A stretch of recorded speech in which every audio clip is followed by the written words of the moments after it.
క్రోధము, కక్ష, విమతములు, భేదములు, అల్లరితో కూడిన ఆటపాట్లు ఇవన్నీ నశించిపోవాలి అంటే, చచ్చిపోవాలి అంటే ఏం చేయాలంట అండి? ఉపవాసముతోటి ఈ శరీరాన్ని నలగొట్టాలంట. ప్రియ దేవుని బిడ్డలారా, ఎప్పుడైతే ఉపవాసముతో ఈ శరీరాన్ని నలగొడతామో ఈ శరీరం ఆశలు కోరుకుంటుందండి. ఆశలు కోరుకుంటుందా? ఏమంటది? ఒక్క ముద్ద పెడితే కోలుకుంటా అంటది. ఏమంటదండి? ఒక ముద్ద పెడితే కోలుకుంటా అంటది. ముద్ద కోసమే ఆశపడింది కానీ శరీర క్రియల కోసం, ఆశల కోసం, ఇచ్చల కోసం, భోగించల కోసం ఏ మాత్రము కూడా ఆశించదు.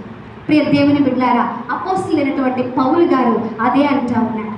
మేలైనది చేయగోని ఎరిగి కూడా చేయరాని కీడే నేను చేస్తా ఉన్నాను. అయితే ఆ కీడుని జయించడానికి నేనేం చేస్తా ఉన్నానో తెలుసా? నా శరీరంను నేను దినదినము నలగొట్టుకుంటా ఉన్నాను.